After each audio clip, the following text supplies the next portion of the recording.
I'd like to welcome to the podium from Northwestern University head coach Pat Fitzgerald. And once again, we will encourage our media, please, to raise hand with any questions. We are live on Big Ten Network. We will get a microphone to you. Questions, please, for Coach Fitzgerald.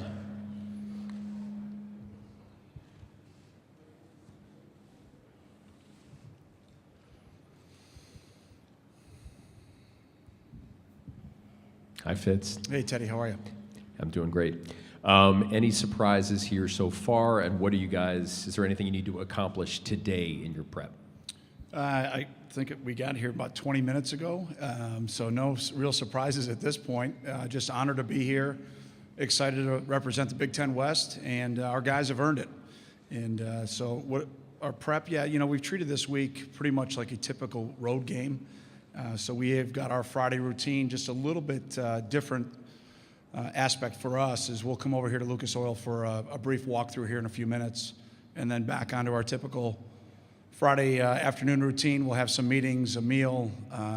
Father Feeney from the Shield Catholic Center will say Mass, and we'll have a non-denominational chapel into just relaxing for a little while, snack, the guys that lead again, and quick little brief meeting, and then shut it down, and then we'll go into our pregame routine tomorrow morning. Once again, we do ask, please raise your hand right here, middle second row. We're supposed to ID ourselves? Not necessary. Okay. Tim May, Columbus Dispatch. Hey, Coach. Hi, Tim. How are you, buddy? Good, man. How are you doing? It's great to see you, man. I didn't want to break any rules. Dwayne Haskins Jr., what have you noticed about him? How deserving is he of winning the Chicago Tribune Silver Football Award? Is that a loaded question? You two guys sit next to each other? Yeah, there? I think so. I like it. I read it. I think I read it just right. Well, I would have voted for him, like I said on Monday. If I had a Heisman Trophy ballot, I would have voted him to win the Heisman. Not surprised that he's the Offensive Player of the Year in the conference. You know, what jumps out on video, poise, accuracy. He just has an unbelievable understanding of what Coach Day and Coach Wilson are asking him to do with the offense. The touchdown to turnover ratio is maybe unheard of in this league's history. So he's a complete player, and then you watch the way he articulates himself, the type of leader that he is. And, you hear a young man who says, I'm maybe at 60 to 70% of what I believe I could be at. That's scary. I'm glad we're in the West. Hey, Pat. Could you just kind of explain to people maybe who aren't that familiar with Northwestern just what a big deal this is for you guys to be here? Well, it's an absolute honor to be here and represent the Big Ten West. We've been building this program now for, 13 years, and even beyond that. This is my 19th year on staff, and, just a lot of thoughts, a lot of emotions when we pulled into Indianapolis, thinking of Coach Barnett giving me the opportunity to come here as a student athlete, my teammates, the guys that have been here before me playing that really didn't have the support we have right now or we had when I played. Then obviously Coach Walker and his family and the guys that played for Coach and the guys that I had the privilege to be an assistant coach and lead. And now to have all the guys that I had the privilege to coach that have reached out here over the last 3 weeks, this was the next hurdle for our program to get over, to become competitive and successfully competitive. I think we've been that way for a number of years, but now to win the Big Ten West and get over that hurdle was the next goal, and tomorrow night represents obviously the next goal in that process, and that's winning the Big Ten championship. And our guys have earned it to go undefeated in the West, to really, I think, overcome a lot of early season adversity. They're playing their best football of the year right now, and excited for the challenge and the opportunity tomorrow night.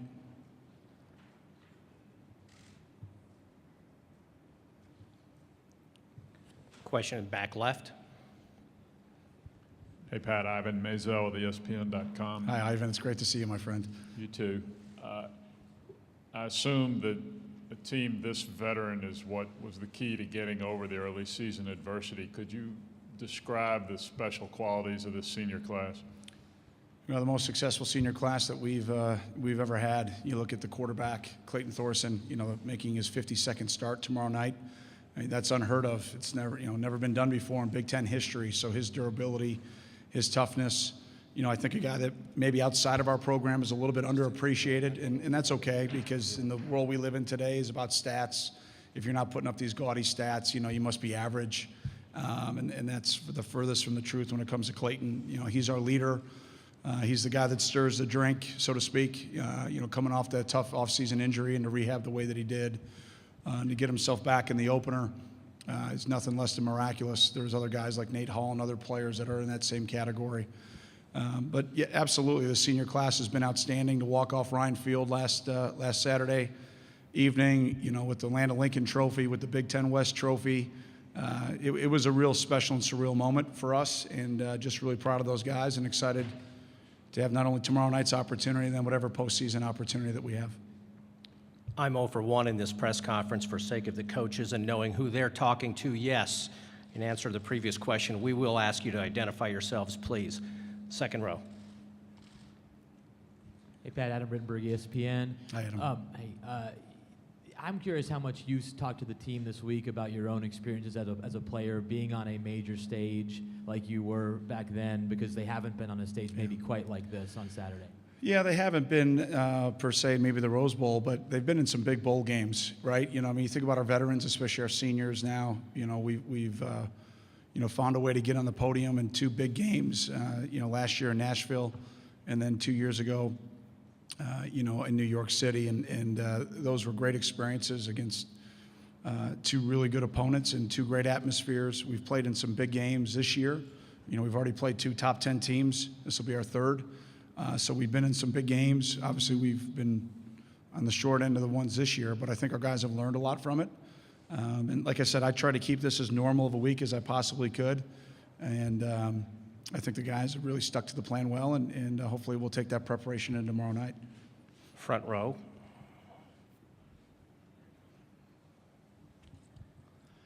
Doug Lesmerises with Cleveland.com. Hey, Doug. Hey, Pat. I know you're obviously focused on this game, but I think you might be able to do this. Just where you guys are right now with the facilities, the way you're recruiting. You had a 10-win season last year. Yeah. Scott Frost at Nebraska, Jeff Brom staying at Purdue. We know how good Wisconsin has been. Just state of the program for Northwestern. What do you feel about your ability, Northwestern's ability to continue to compete at or near the top of the West in the future? Yeah, absolutely. I have 100% confidence, that this is going to become a consistent theme of our program. I look at us as a program that's been built on bedrock, not on sand. We've been doing things the right way for a long time. We've got amazing leadership from President Shapiro, our trustees, and Jim Phillips, our great director of athletics. And we're very thankful for that. We're very grateful for that. But we haven't compromised anything.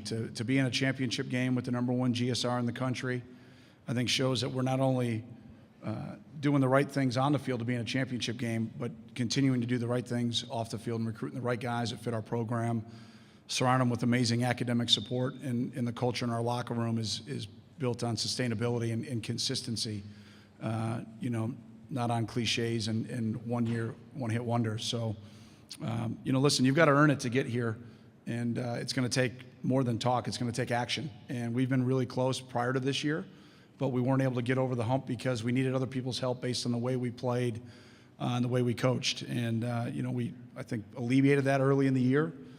But our guys went out and earned it, and to sweep the Big Ten West the way that they did, and to win some games the way they had to win them, with an amazing senior class. But then you look at our roster of starters, we got a lot of young guys that are playing significant roles right now. So I think the future is really, really bright. Go row 2 here. Bill Rabinowitz from the Columbus Dispatch. Yeah, Bill. Urban Meyer's in his 7th year. How much has he changed the Big Ten? How much has he raised the bar for other programs in the conference?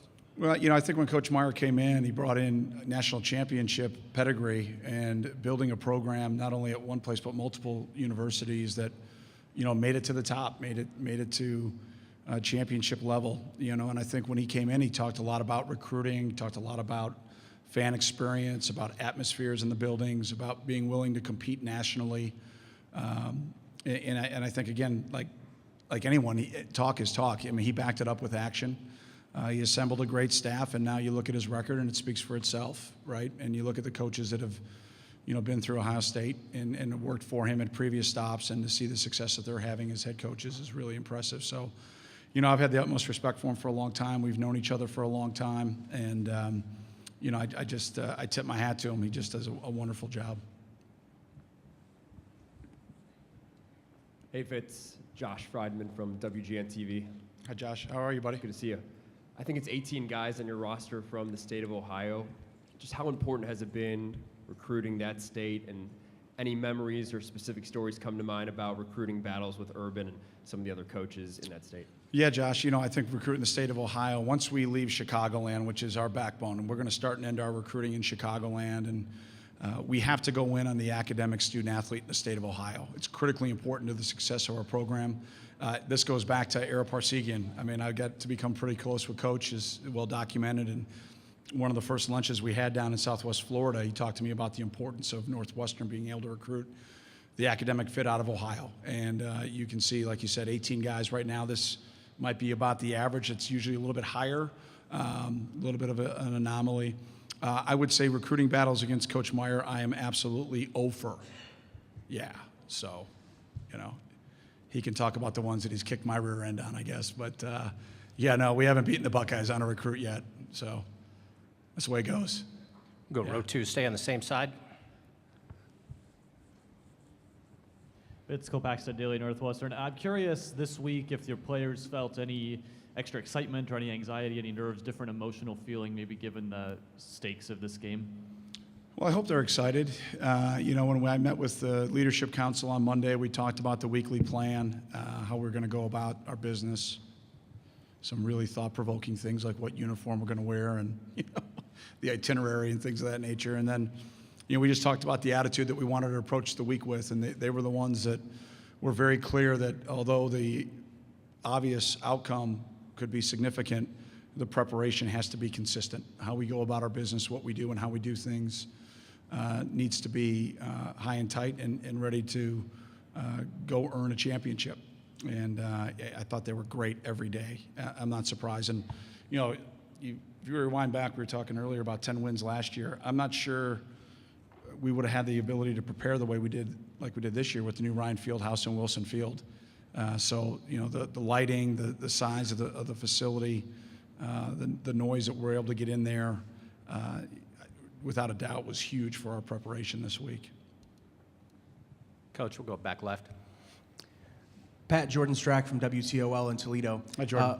What has Nate Hall meant to your program, and how has he kind of evolved over the years since he came from Ohio? Yeah, well, I remember going to, here's your recruiting story, going to watch Nate play basketball and, you know, dunk the ball. And I looked over at our linebacker coach, Randy Bates, at the time. I said, I think he'll be able to play for us, you know.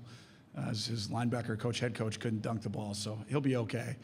But it's a family affair when you talk about the Halls. You know, obviously had the privilege to coach his older brother, James, who was a great player for us and went on to play in the National Football League. And, you know, when I went into the home for the first time, you know, his parents were very clear that they wanted me to make sure I came back for Nate. And I said, well, I got to back up my words with actions with James first, and hopefully we'll earn your family's trust and be able to come back and get Nate. You know, he's a very talented player, plays multiple positions for us, was a great player early in the kicking game, and now has just incredible position flexibility. Randy Bates went on to become the DC at Pittsburgh, and so fired up for him and Coach Narduzzi playing in the ACC championship here tomorrow night also. But, you know, when I brought in Timmy McGargle, you know, to coach the linebackers, Nate knew more of the defense than Tim did. You know, so there were some times in spring ball and even during training camp where Nate was like, Coach, actually, this is how we do it, and was making adjustments on the board. So, you know, Nate's overcome a ton, very, very similar to Clayton, and has been a huge leader for us on the defensive side of the ball, and just so thankful to that family for their trust, and looking forward to a couple more games with him. And he's going to play in the NFL for a long time. Second row. We'll go back to back, stay in the second row. Oh, thank you. Tim May, Columbus Dispatch again. Coach, Isaiah Bowser in a nutshell. How tough of a move was that to go with a freshman running back? Obviously he had injury situations, but what did you see in him that told you he was ready for it? Yeah, Tim, it started obviously out of necessity from injuries. You know, we thought, again, another great Ohio player, Jeremy Larkin, would be our back, you know, coming out of an amazing season last year. And, you know, him and Jordan Thompson, two great players from LaSalle that, you know, Jordan's an unsung hero on our team. But to talk about the running back position specifically, we could have never anticipated what happened with Lark. Then there were probably 2 or 3 weeks where we had to figure out who was going to take over the lead, and we really opened it up to competition. Not that we told the guys, hey, this is spring ball, training camp, may the best player win, but we basically did that as a coaching staff. And to the whole room's credit, all the guys competed, tried to fill in the role to the best of their ability, and to Isaiah's credit, he took it over. I think the Rutgers start really gave him a lot of confidence, and I think he's moved forward each week, getting stronger and stronger. But again, another Ohio young man that from Sydney that I think has got a bright future ahead of him. As far as the freshman concerned, this is not my first time playing a freshman back. This kid named Justin Jackson did it for us a couple of years ago, and now he's obviously having a great NFL career and is the all-time leading rusher in Northwestern history, and in the top handful there in the Big Ten. So not the first time we've gone through it as a staff, but very proud of the way Isaiah stepped up, and Lou Ianni and the whole group have done a great job. Hey, Coach. Adam Hogue, WGN Radio. Hi, Adam. Hey. I wanted to ask you about clinching a few weeks ago, clinching the West. You made it very clear the last 2 games were very important. You went out and won those games. But how did the circumstances and those games help you prepare for tomorrow? Adam, we talked about championship preparation for 3 weeks, the week leading into Minnesota, Illinois, and then obviously this week, to take a look at how you go about your film study, your preparation, your hydration, your nutrition, your rest, your daily routine. Let's put it to a championship level. Not that it hasn't been, but let's raise it up a little bit. And then after we got through going to Minneapolis, it was the same thing for the Illini and obviously this week. And so that was the challenge. And then, for me, I hope that we're able to clinch a couple weeks early for the rest of my career. But that was a different challenge in managing the health of the squad, still preparing them mentally, physically, and emotionally, winning the game, which is the most important thing. And the guys, when we met, leadership council and captains, was about going undefeated in the Big Ten West. We wanted to change the narrative of this team. We didn't want the narrative to be, the losses early in the season. Those are over with. Those are in the rearview mirror. That's why the rearview mirror is so small and the windshield's so big. Let's look forward and let's change the narrative of what this team is all about and the legacy of this team. And the credit goes to our players. They were very focused and determined to do that, and very thankful for them. Go to the back row. Thank you. Hi, Coach. Marty Smith from ESPN. Marty, what's up, man? How you doing, brother? I'm Hey, doing congratulations. great. Thanks, man. It's great to see you here. I wonder if in your preparation this week, while you're watching what Ohio State did to Michigan last weekend, first of all, what was your reaction to that offensive output against what was a really good defense, is a really good defense? And second, in any way did that impact your preparation for tomorrow? Yeah, Marty, when I watched the game, we had our seniors over for our senior reception after the Illinois game. And so Stacy DVR'd the game, and we had it in the background. So I was technically talking to all the families, but I had one other eye on the TV, watching the TV copy and just watching the score and the score and the score. And it was an outstanding performance. Like I said on Monday, to me it was an A+. That's an outstanding defense, one of the top defenses in the country. And to see the way that they executed it was flawless. It was incredibly impressive. What do you do to prepare? You do what you always do. You work on the fundamentals, you work on the schematics, you work on the attitude, the mindset, and then you hopefully have your team well rested, well prepared, and ready to go compete for 60 minutes. The good news is we don't have to play them twice, last Saturday and this Saturday. We just got to play them this Saturday. So hopefully we'll put together our best performance here tomorrow night. Right here on the aisle. Somebody had a question, I believe. Fitz, Teddy Greenstein, Chicago Tribune. Are you going to be playing up the underdog angle? I mean, you can do that most weeks with your guys. Yeah, well, I don't think I really have to. I think everyone's done a really good job of that, so I appreciate it. Danny Cannell was phenomenal at that for us a couple of years ago, if you recall. Yeah, that was sweet. And Danny's a great dude, so I appreciate him. I mean, he's one of the best. But I don't think I had to do a whole lot this week. Like I said in my press conference, my mom and dad, I think we can get it done. My sisters probably don't. And then I got 2 just total get after my rear end text messages from my sisters. Yes, we do. Yes, we do. So, hey, let's go roll it out and play ball and go have some fun. I think our guys will cut it loose and enjoy the moment. They've earned it. Front row here. Pat, we're pretty far down the line here in the history of the Big Ten championship game, but you did coach in this conference when there wasn't a Big Ten championship game, your first time here.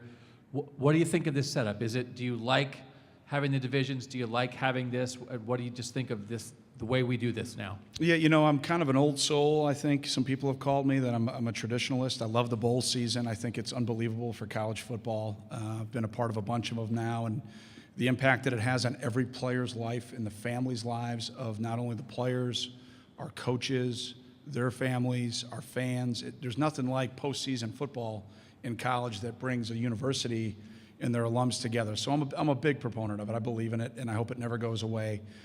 I understand the appetite that fans have for a college football playoff. We've now gone to that, and I think it's been in a positive way. That we've had games that are now, a semifinal and a final that you have to win to go to the championship. I think it is awesome television to discuss who should be in, who shouldn't be in. Should we be at 4? No, let's go to 8. Hey, why don't we just go to 16? I mean, it's awesome for our game. I just want to coach well enough for our guys to play well enough to be in those discussions. So am I a fan of the Big Ten championship? Absolutely. I think it's an absolutely terrific reward for our young men for their hard work, their dedication, and sacrifice. We've got 50-plus buses of students coming down from Evanston. If that doesn't talk about what's awesome about college football, then you need to check your pulse. I think it's absolutely phenomenal. We're incredibly thankful. And, we're not one of those traditional have programs. We don't have 70,000 students. We don't have a 100,000-seat stadium. We don't have 100 years of going to the postseason. What we have is what we have, and we're really proud of it. And when I walked in this morning, or a few minutes ago here into Lucas Oil, and saw the Big Ten folks getting ready to have probably their big meeting, it kind of dawned on me a little bit. And I got a bunch of text messages this week from the guys that played in the 70s and 80s. And we stand upon their shoulders because they didn't have the support that we have right now. And we're very thankful for it. And we're very thankful for them. But as I think about what's great about college football right now, I think everything. And if we want to debate what should we do and how we should do it, great, let's make it better.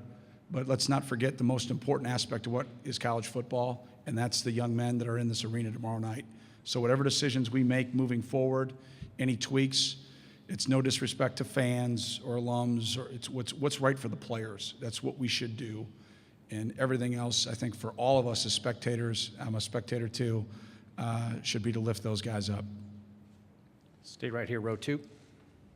Hey, Pat, Adam Rinberg with ESPN.com again. Obviously, you've been playing shorthanded in the secondary the last few weeks. I'm just wondering how that group is heading into this game tomorrow. Yeah, they're doing great. Everybody's doing awesome. The guys have been working diligently in their rehabs and getting themselves ready to play tomorrow night. Back row. I just want to follow up on something, Coach, you said a minute ago. I hope this isn't redundant. If it is, forgive me. You said you guys wanted to change the narrative on this team. Yeah. How have you done that? We've gotten to this game. You go undefeated in the Big Ten West. We're 3 points away from being pretty close to being unblemished in the Big Ten. We've won 15 out of the last 16 of the Big Ten, but the narrative nationally is about 2 games, and one of those teams is playing in the postseason, and the other one we turned it over 3 times for scores, which means it's a bad job by me. So I get it, I understand it, but I'd rather earn it anyways. I'd rather have each one of my teams that I get the privilege to coach earn it. You can't go back and talk about history and tradition. That's why they're going to win. We're going to win because of the guys that are in the arena. And, as their leader, it kind of fires you up, man. It fires you up that we're building a legacy. We're building a tradition. We're putting this program on really solid foundation, not just for this year, but for sustainability and consistent success. And you always want to leave something better than you took it over with. And I took it over in a great place from Randy Walker. I mean, the toughness and the attitude and the work ethic was in an impeccable place. We just had to overcome a very difficult tragedy, and I knew that was going to take time. But now to build this program where it's at, we're not anywhere close to being satisfied by any stretch of the imagination. We're far from being the finished product. But this was, again, the next hurdle to get over, for us to get our program where we want it to be. And I was a part of it a couple years ago as a fan. There was no bigger fan of Chris Collins and our hoops team than me. It's well documented. I'm like a YouTube sensation going crazy. So I hope those guys go down to Bloomington tomorrow, get the dub, and come on up here and cheer their rear ends off for us. Two-way street. So I hope they have a good time. Got about 5 minutes remaining with Coach Fitzgerald. Any remaining questions? Row 1, please.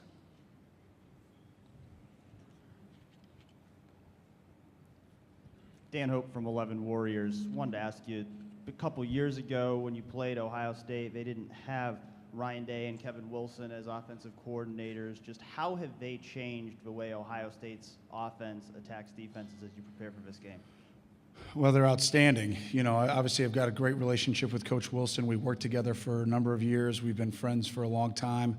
I've met Ryan a few times and know Kevin obviously better, but I have a ton of respect for the job that they do. And, you know, both guys I think are at the top of the offensive coordinator charts, you know, as you look at the guys that put a lot of pressure on you schematically. They put a lot of pressure on you from an adjustment standpoint in game. And then obviously they've recruited phenomenal, and they've got some of the best talent, if not the best talent, in this conference and probably in the country, or at least in a competitive conversation in the country. So they do an absolutely phenomenal job. They put a ton of pressure on they'll put a ton of pressure on our defense tomorrow, and hopefully we'll execute.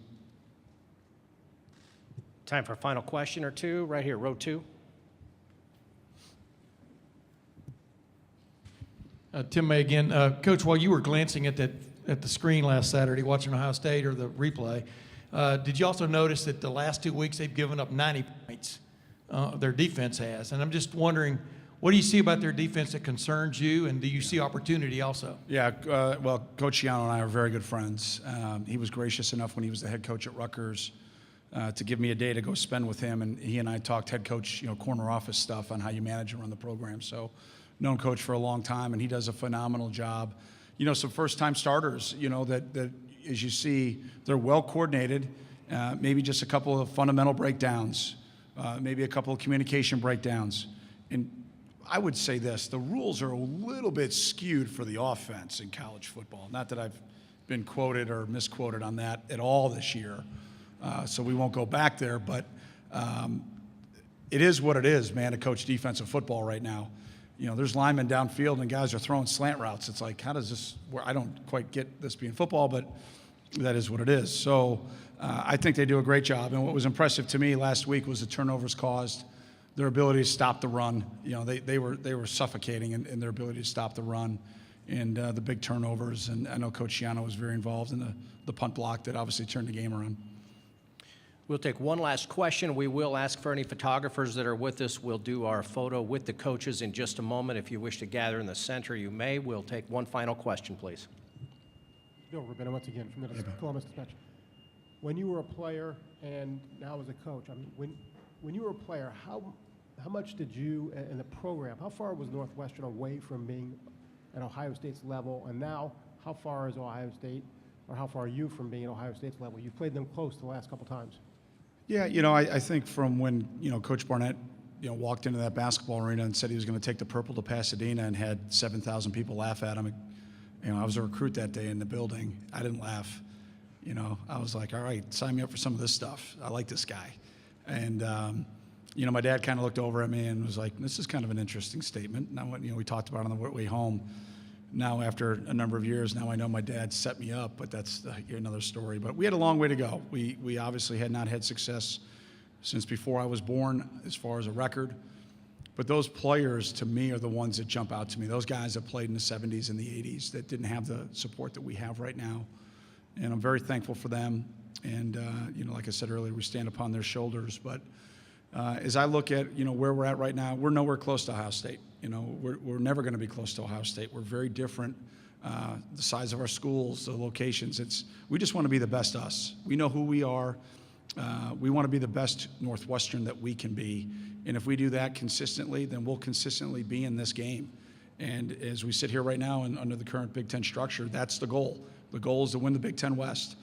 And if you do that, you've put yourself in position to be Big Ten champions. And there's 14 teams that have those same goals when you kick off in January, your off-season program. And we have the privilege tomorrow to compete against one of the best teams in the country, coached by one of the best coaches ever to coach this game. And we know that it's going to be a huge challenge. But as a coach, on the other side of it, on our side, you get excited about that type of opportunity. And I'm really proud of our guys and our staff and very thankful for the support of our administration. Thanks, Coach Fitzgerald. We will welcome Coach Meyer to the